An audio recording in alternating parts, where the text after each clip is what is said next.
So welcome to our webinar on what customers want.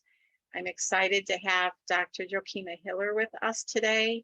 Dr. Hiller is one of our management faculty here at IU Northwest, and she is well-versed and well-published in the field of hospitality, very well-versed in what customers want. So I'm excited to introduce her. And from here, Dr. Hiller, I will let you have the screen.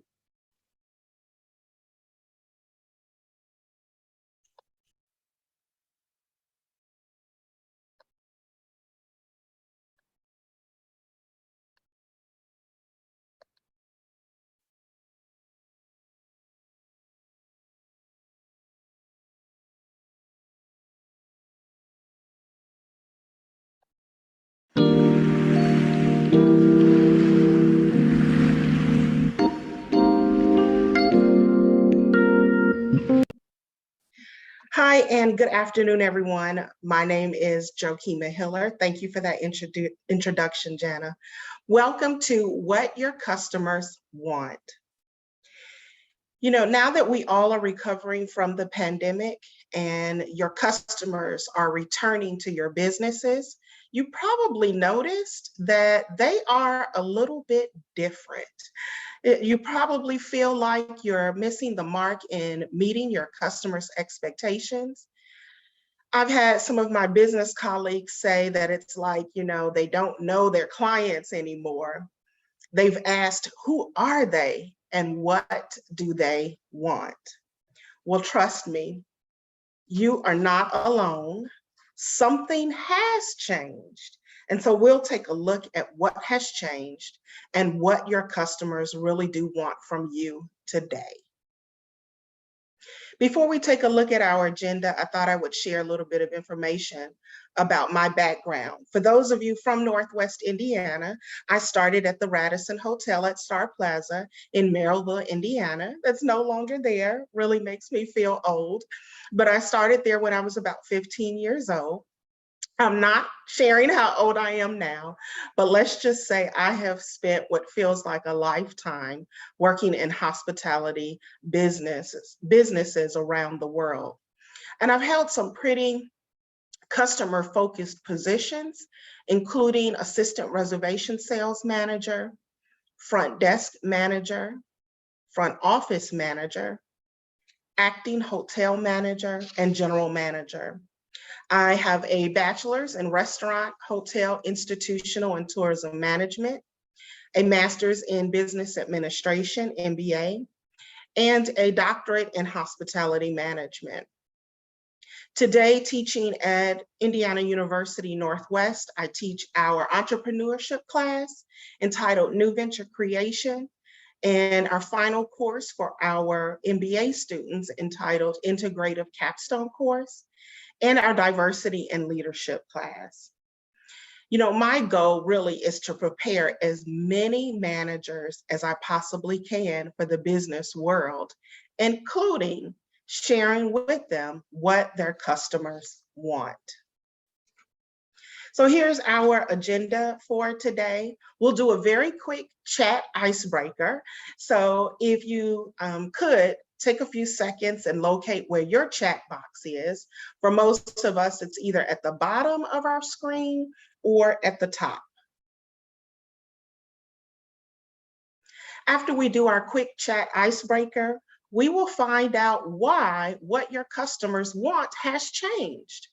We'll learn about 7 wants of today's customers, and then we'll end today with seeing the link between knowing what today's customers want and increased customer satisfaction. So for our chat, I want you to think way back when you knew without a doubt exactly what your customers wanted, and you were meeting and exceeding their wants. What was the best part of working with customers? Was it meeting new people, handling the challenges that came along? Could have been the money or revenue that you've enjoyed from serving customers. Is it getting to know them or building relationships? What has been the best part of working with customers? Let's take a few seconds and I'd love to hear what you think. What are your comments? It could simply be, making them happy.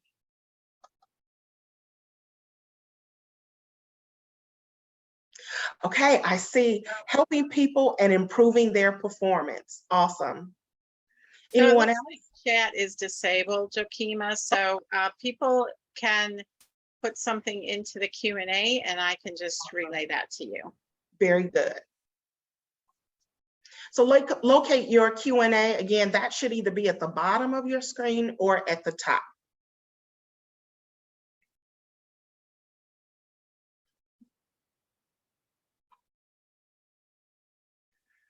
Anyone else? Best part of working with customers? Another is just helping them solve their problem and seeing them, relax once that problem is corrected. Awesome. Well, those are really great answers, and we definitely want to get back to enjoying serving our customers. So what has changed? There has definitely been a shift, and in fact, it has been characterized as what we call the great consumer shift. Let's take a look.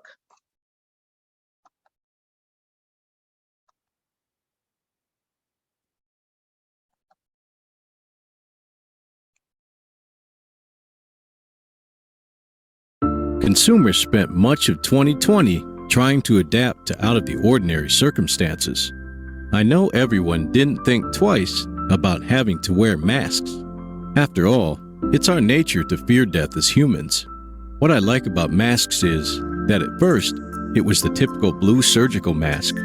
But with time, we witnessed more creative mask designs as innovation took over. Today, putting a mask on is pretty much a fashion statement, given the diverse styles and designs available. I remember one famous tweet: "From now on, I'm always going to wear a mask to the grocery store. I prefer a disguise when purchasing obscene amounts of junk food."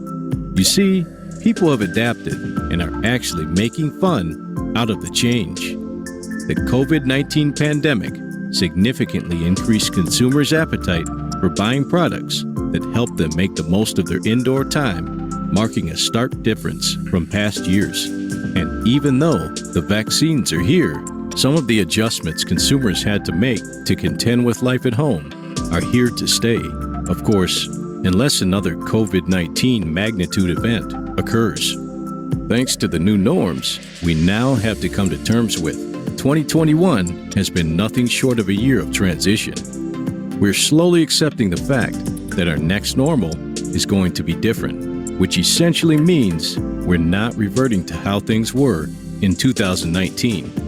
Indeed, just as the terms pre-war and post-war are often used to describe the 20th century, future generations will likely discuss the pre-COVID-19 and post-COVID-19 eras.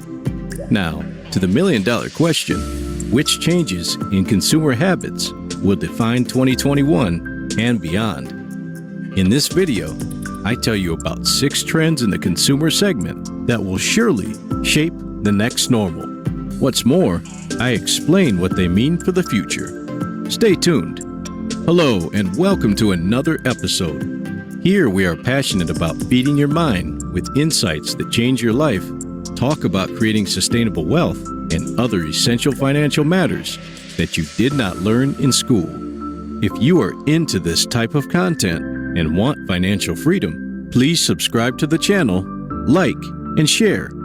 You are also welcome to comment down below with your experiences and suggestions.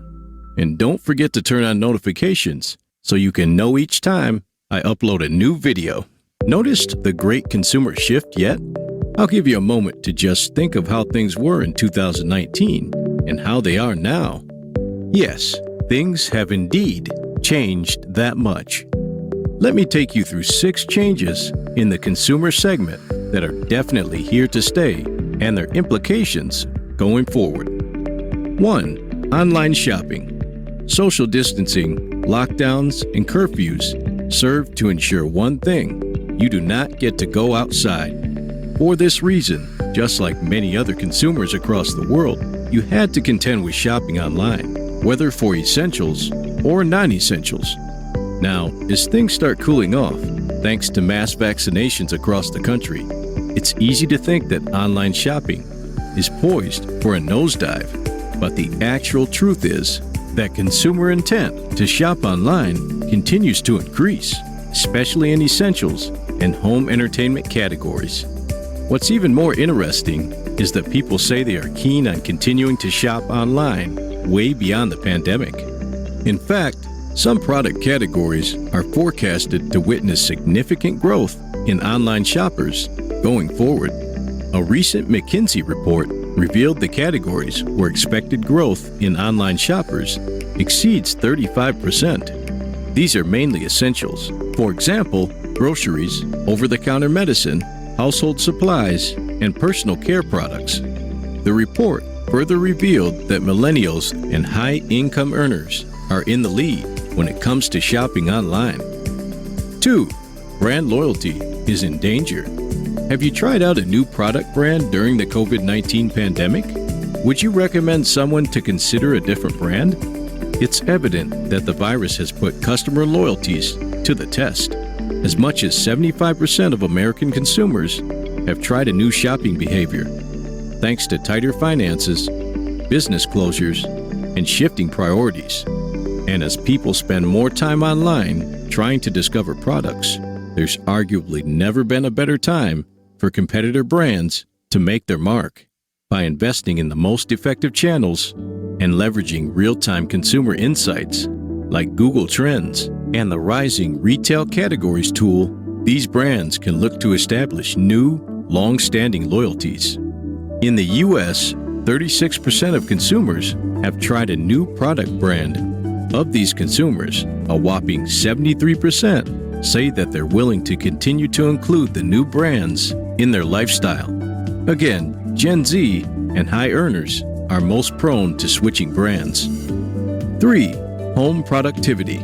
The sudden closure of workplaces in 2020 ushered in a new era of remote work for millions of employed U.S. citizens.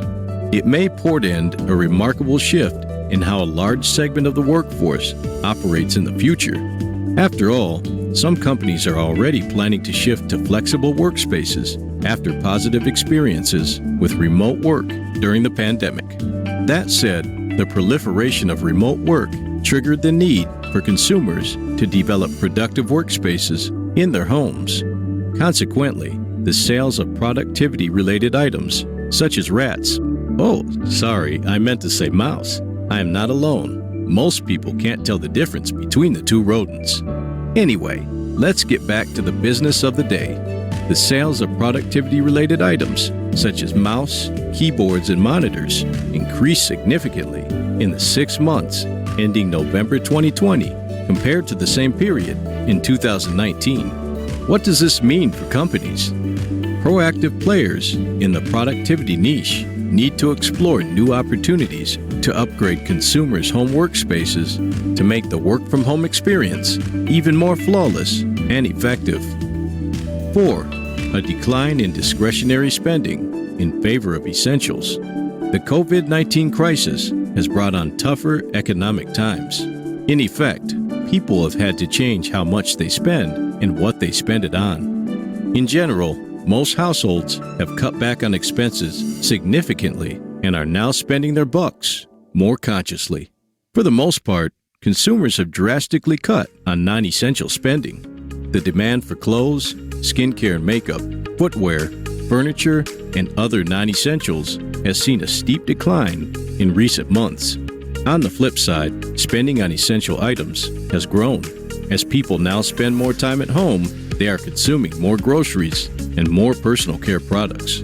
Eating out has more or less become a thing of the past, with people preferring to take out, so food delivery has gone up too. 5. Consumers want their money's worth.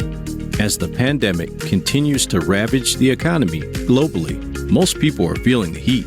Now, more consumers are concerned about getting value when buying essential products. In effect, there's been a switch to mass-produced goods and a decline in demand for premium items in the same categories.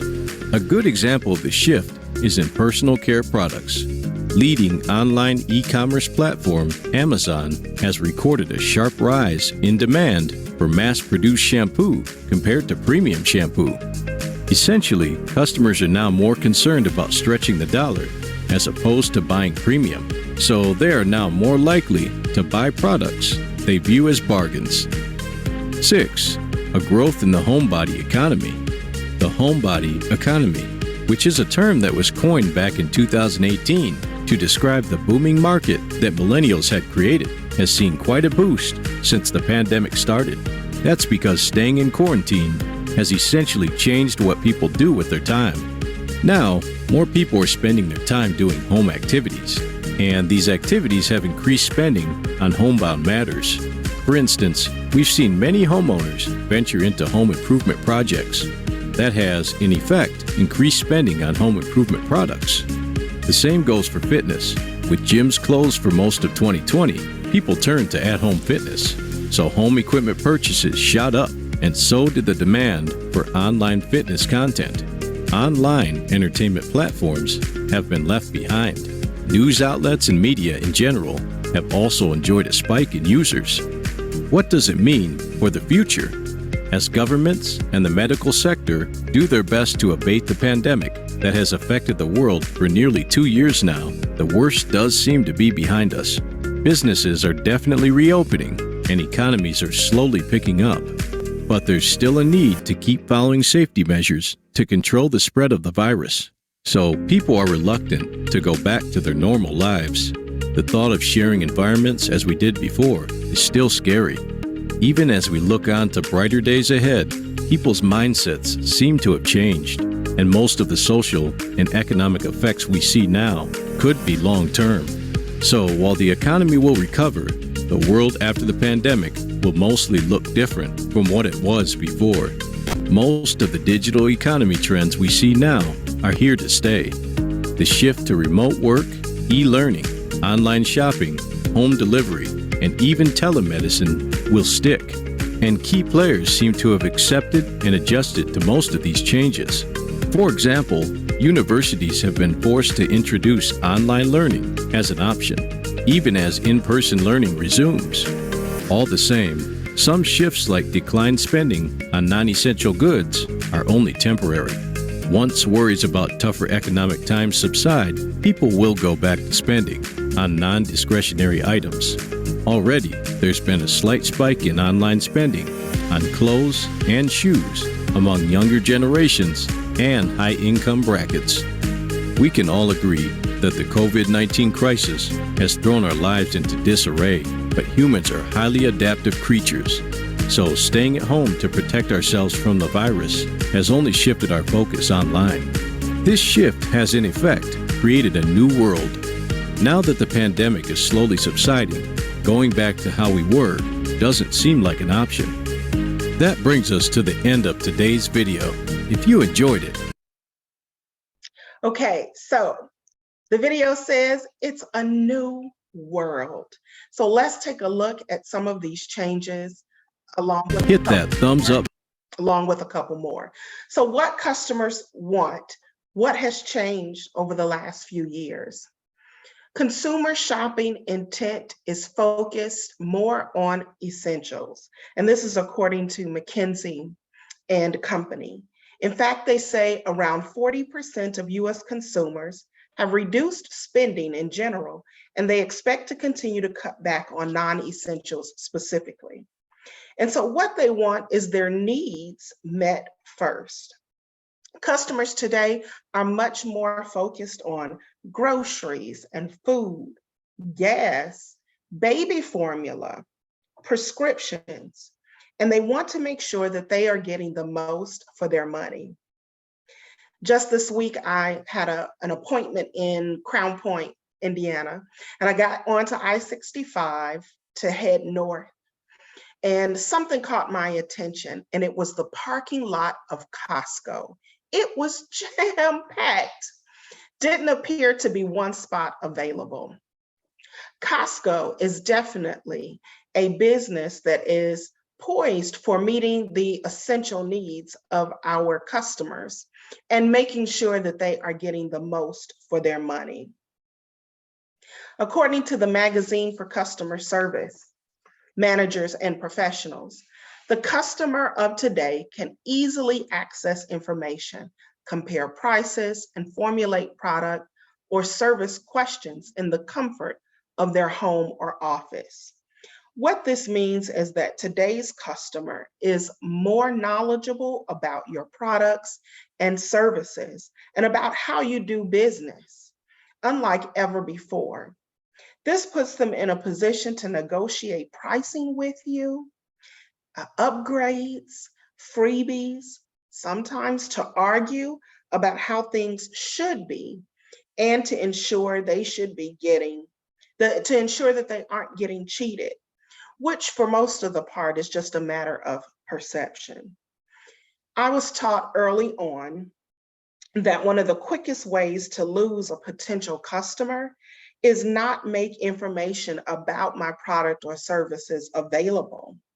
And so that's what customers want. They want easy access to information about your business so that they can make an informed purchase decision. They want to see pictures and videos on your website. And they want to make sure that this information is accurate. Again, according to McKinsey and a report, US consumers are changing how they shop in response to health and safety concerns.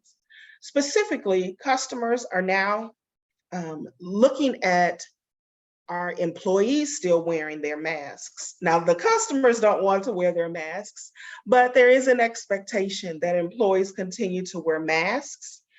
And they are also have an expectation that thorough cleaning procedures remain a top priority. Also, do you remember self-checkout? It used to be a bad word, but not anymore today. 79% of consumers intend to continue or even increase their usage of self-checkout. Your millennial and Gen Z customers are the widest adopters of contactless activities. Finally, online shopping, well, it is definitely here to stay. So these are some ways that things have changed in regards to customers. Consumers have tried a new shopping behavior, and most intend to continue it beyond the pandemic. This includes curbside pickup and delivery apps. What is so scary about this is that if customers are so willing to try new shopping methods, different brands, different stores, this means that their loyalty to your business is in jeopardy. Now, I'll admit that this one threw me for a loop because I know with certainty that empathy has always been a part of customer service. But according to Salesforce, 68% of customers expect brands to demonstrate empathy, yet only 30% say that they are receiving it. As you dig a little bit deeper into this, it is because that with a move to online shopping and contactless delivery, and by incorporating more technology, customers are interacting less and less with us, with humans. So they simply don't get a chance to experience empathy like they used to before. I wonder if we can teach computers and technology to embrace empathy. If anyone wants to work on that project, let me know. Americans are changing how they spend their time as well. They are getting involved more in cooking at home, home improvement, watching movies and exercising. As the video stated, we call this the home body economy. I'll be honest, it feels like every single one of my family members has submitted my name to learn more about meal prep. services. That is very, very popular today. Also, I think we all have been inundated with the Peloton bike commercials for at-home use and exercising. This is what the homebody economy is all about. Let's stop and take a look at some good news. My students really dissect Domino's in a case study in our MBA class. And everybody is shocked to find out that Domino's has surpassed Pizza Hut back in 2017 as the top pizza chain in the United States, according to revenue. This is because as you dissect their business strategy, financials, history, future plans, competition, and their customers, Domino's put themselves in a position to be ready really for the pandemic because they focused on their delivery app and delivery service. This is what customers wanted. Meanwhile, Pizza Hut continued to focus on their traditional dine-in services. So what does this all mean? It means that customers have changed and they want things to be different.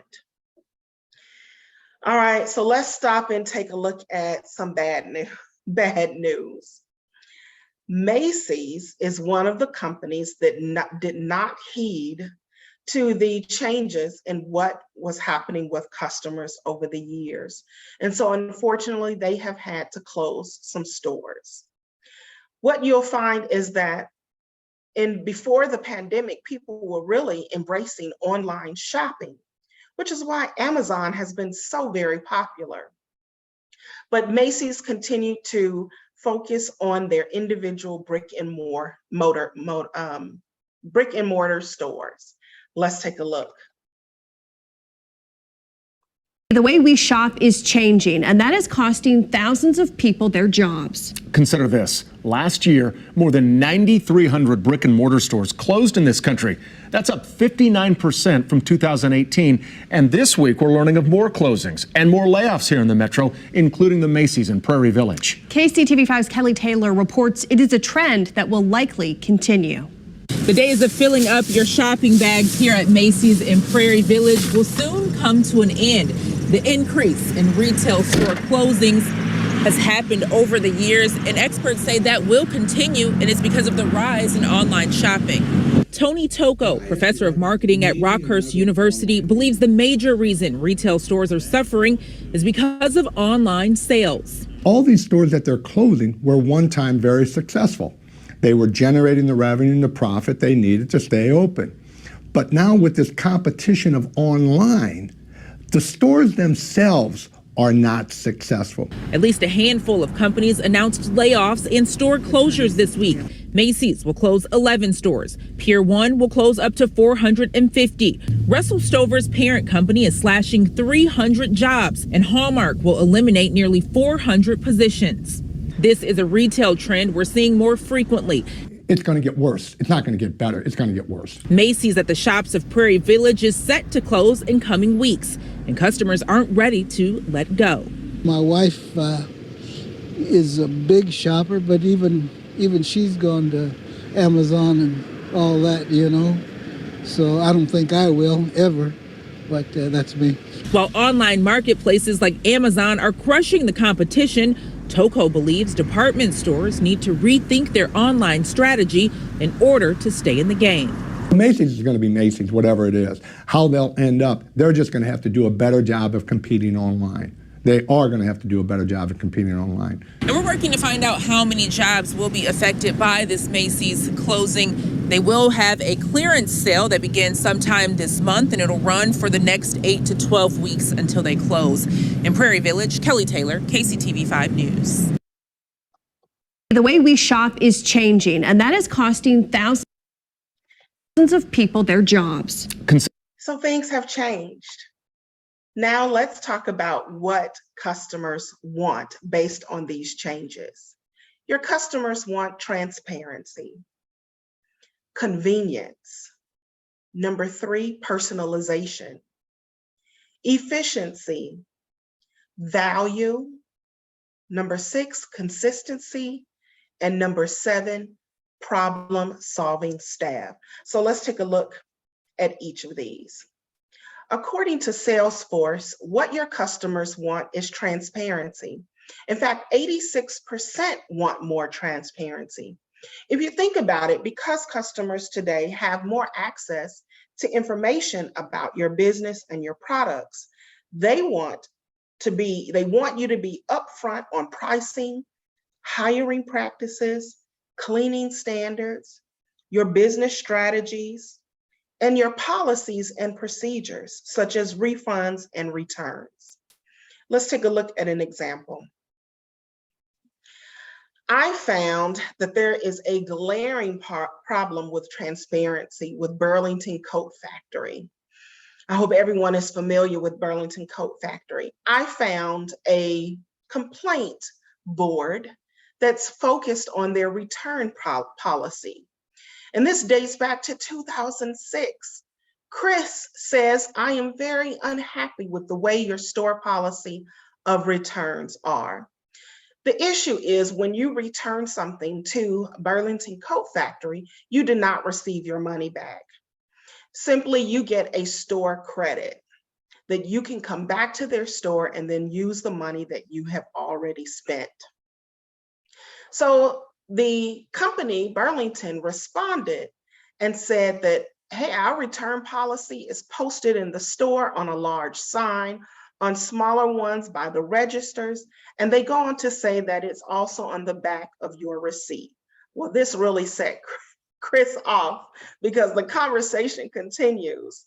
And Chris says, okay, so maybe there is a large sign somewhere in your store, but then why are the signs that are at the registers so small?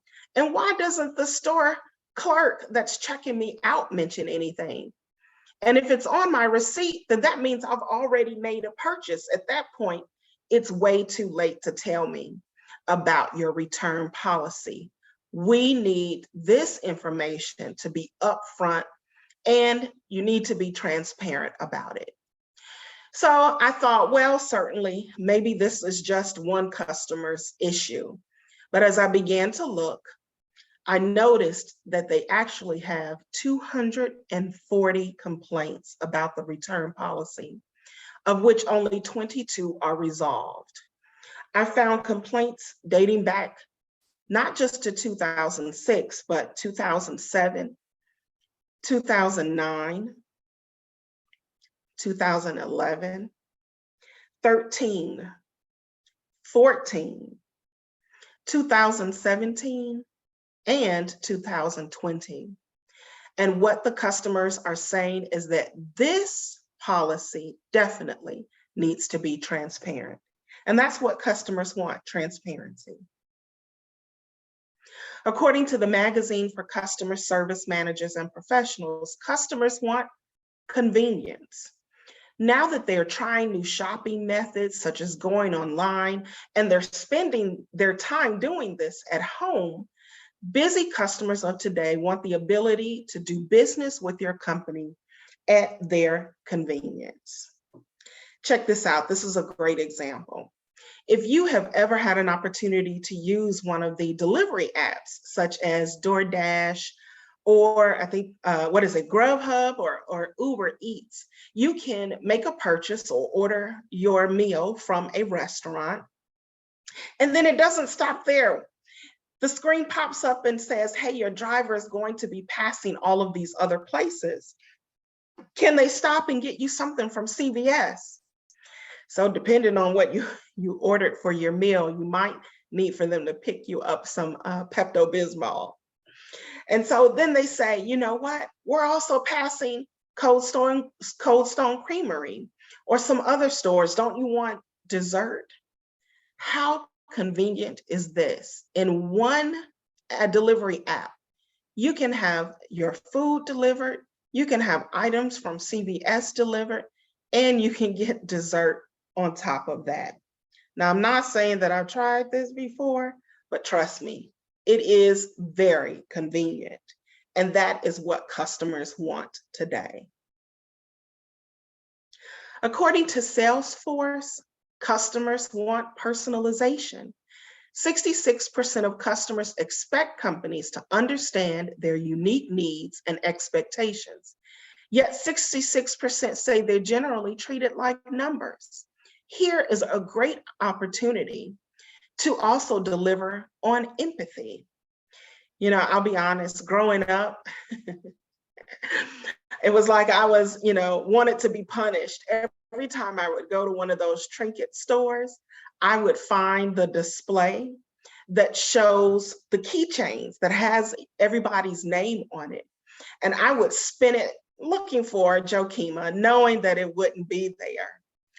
But how awesome would it have been if at one point, one salesperson came and said, well, I'm sorry, I can't help you today. There's the empathy, right? But we can order it. No one ever offered to order a keychain or any one of the trinkets with my name on it, until a colleague of mine found out that you can order a Coke bottle with your name on it. And so this is displayed prominently in my home. Customers want personalization. And so that's something we need to take into consideration. Customers want efficiency. If you think about how they are shopping today, your customers want to be serviced in a very timely manner, which is why places like Amazon is so very popular. Let's take a look.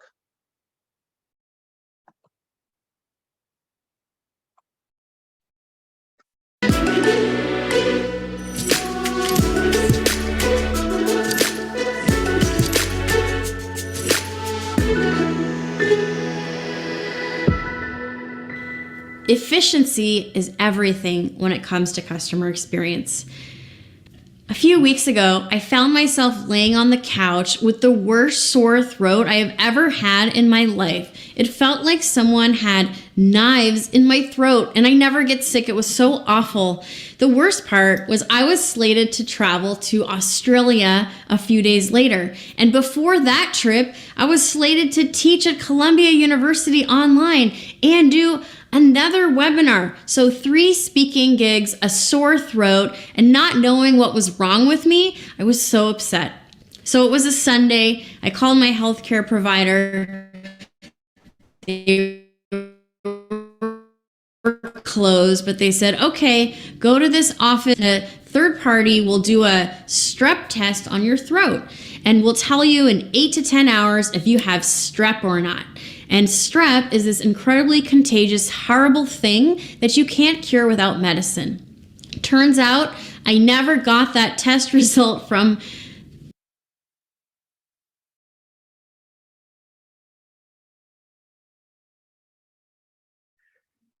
Just a second with the connection here. Sorry about this.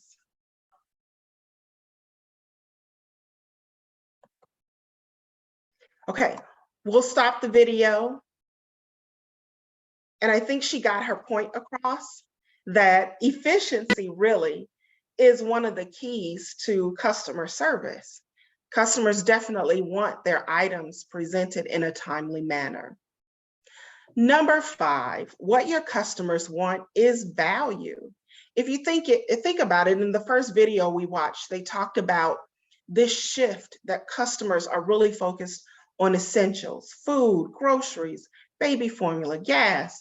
And so consumers want value for their money. They want to make sure that what they're spending their money on, they're getting the most for it. I smile every time I see this picture of the Pasta Pro pot.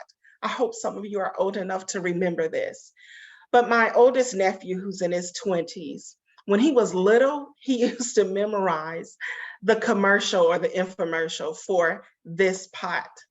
And his favorite part, and his face would light up when he got a chance to say it, is, but there's more. And that's what our customers are looking for today, is your opportunity for you to say to them, but there's more. They want value, especially since, if they're focusing on the essentials, then if they, go out and purchase some things that they want to make sure that they're getting the most for their money.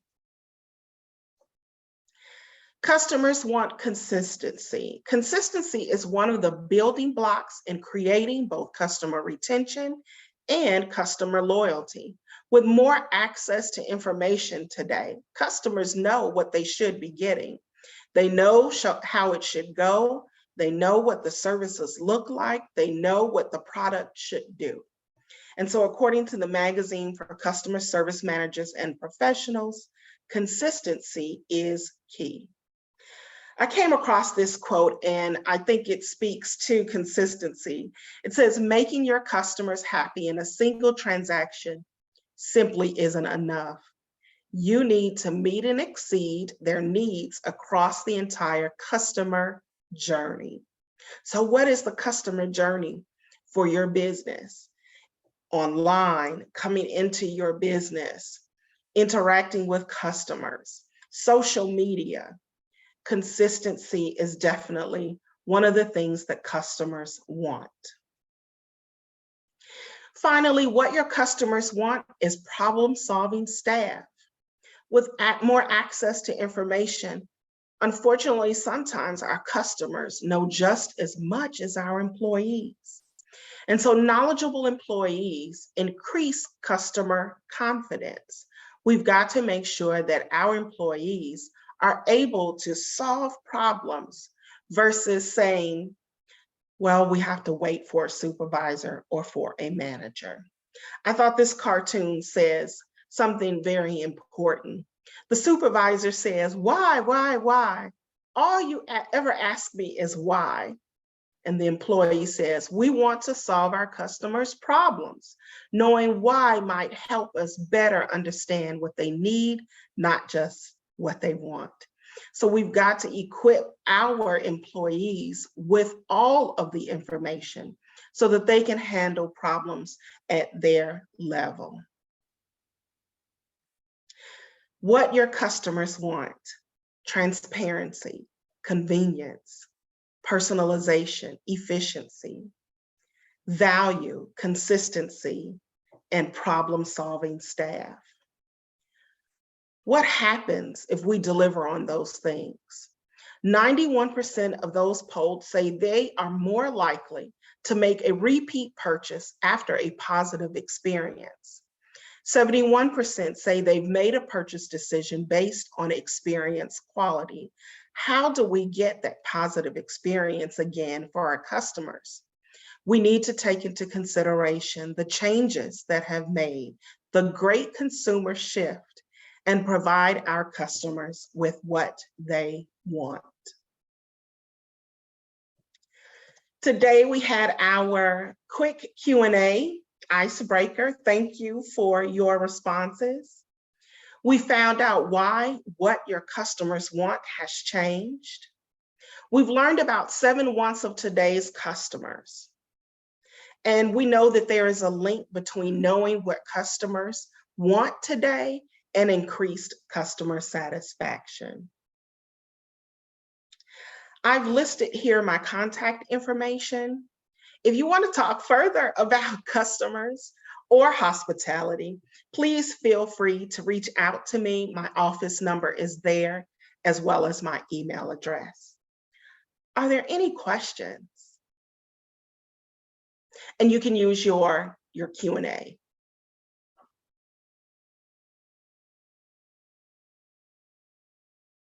I haven't seen any questions come through up till now.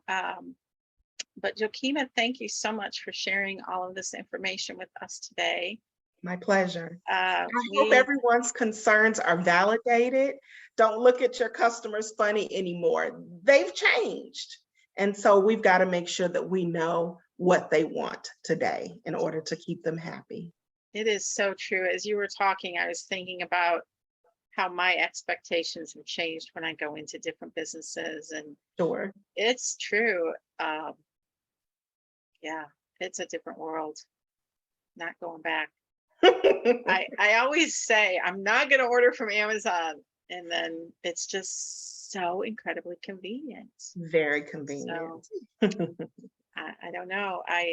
Um, it's going to be a struggle for a lot of the businesses that are brick and mortar, and the smaller businesses that don't have the capability of having those Right. online systems like these big box stores have. So Absolutely. we really do need to try to support small businesses. For sure. And we're here. Yeah, absolutely. I think we might have a question. Let me check. What other ways for conducting a needs analysis besides surveys and interviews? Well, asking your customers what they want. And you can do that at any touch point. You can do that online. You can, when they come into your business, you can have your sales clerks ask them, and then begin to keep a tally. Also, don't forget social media. You have access to so many of your customers out there. You can ask questions, you can find out there. You can post whatever your products or services are via social media and ask for their input. So there are some ways that you can, find out what your customers want. We actually, through the center that I run, have done focus groups for businesses. So that's proven to be pretty effective as well, to just get a group of customers into a group setting and kind of a structured setting. Sure. So that's another way. So another participant has said they don't have any questions, but thank you for the informative presentation. My pleasure.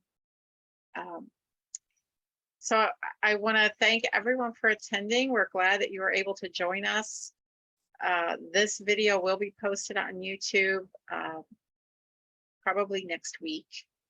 And so you can go back and refresh your memory if you need to. Again, we have this every month. The schedule is on our website, iun.edu/SBA, Small Business Academy. And have a great weekend. And again, thank you, Dr. Hiller. Take care. Bye-bye.